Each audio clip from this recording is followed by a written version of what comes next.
शोधत होतो की तुमच्या कारकिर्दीमध्ये तुम्ही किती किती किती किती योजना बंद केल्यात, त्या सगळ्या मी शोधत होतो. निवडणुकीकरता फक्त योजना कशा चालू केल्यात, झुणका भाकर केंद्र असेल, काय काय काय काय भरपूर ती योजना असेल, त्या सगळ्या योजना तुम्ही कशा बंद केल्यात घ्या.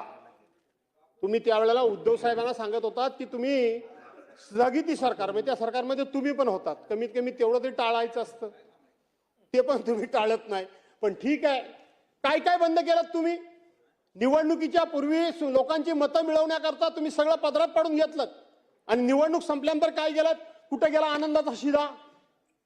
त्याच्यानंतर काय गणपती आला नाही, दसरा आला नाही, दिवाळी आली नाही, कुठे गेला आनंदाचा शिदा? मामा आनंदाचा शिदा वाटत होते त्यावेळेला स्वतःचे स्टिकर बिकर लावून. स्वच्छता मॉनिटर कुठे गेले?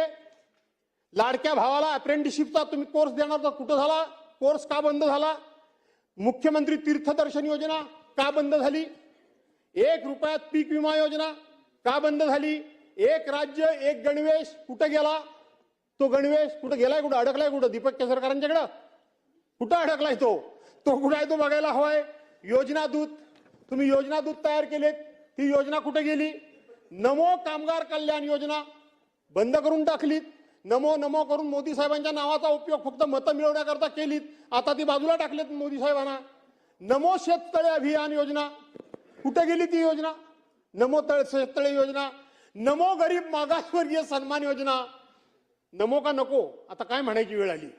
नमो गरीब मागासवर्गीय सन्मान योजना, नमो ग्राम सचिवालय योजना, नमो आदिवासी स्मार्ट शाळा योजना, नमो दिव्यांग शक्ती योजना, नमो तीर्थस्थळ व गडकिल्ले संवर्धन योजना. मला वाटलं दादा काय मला थांबवतात की काय? नाही, या नको, हे कुठे गेल्या ह्या योजना? या सगळ्या निवडणुकीकरता लोकांच्या समोर फंडे आणलेत, लोकांच्या भावनेनं हात घातलं, महिलांना सांगितलं 2100 रुपये देईन. अध्यक्ष महोदय, मी जबाबदारीनं सांगतो, आज राज्याच्या डोक्यावर 9,32,000 कोटी रुपये कर्ज आहे. किती आहे? तुम्ही सगळे लबाड आहात. तुम्ही आमच्या बहिणींच्या नावाने खापर बोडताय. बाकीच्यांची काय मतं असतील मला माहित नाही, पण माझं पहिल्या दिवसापासूनचं ठाम मत आहे की हा डोक्यावर कर्जाचा डोंगर झालाय, ह्या आमच्या लाडक्या बहिणींच्या मुळे नाही, लाडक्या बहिणींच्या मुळे नाही. आठवण करा, आज कैलासवासी दादा इथं हजर नाहीत. निवडणुकीच्या पूर्वी सप्लिमेंटरी बजेटमध्ये आपण 46,000 कोटी रुपयाची तरतूद केलेली होती. 46,000 कोटी रुपयाची सरकारने तरतूद केली होती. आज 46,000 कोटी रुपये तुम्हाला लागत नाहीयेत, 32 की 33,000 कोटी रुपये फक्त लागत आहेत. 2,53,00,000 महिलांना 1,500 रुपयाप्रमाणात तुम्ही त्या ठिकाणी निवडणुकीच्या अगोदर 1,500 रुपये लाडक्या बहिणीच्या खात्यामध्ये टाकलेत. कुणी न मागता जबरदस्तीने टाकलेत.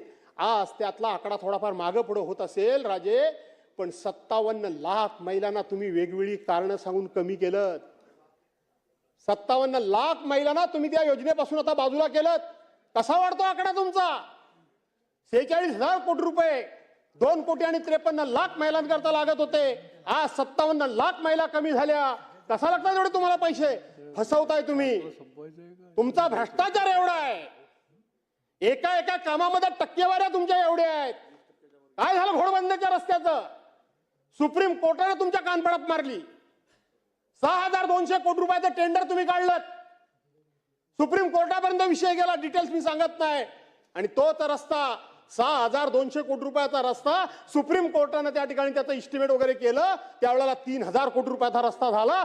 एका योजनेमध्ये 3,200 कोटी रुपये तुम्ही भ्रष्टाचार केलात.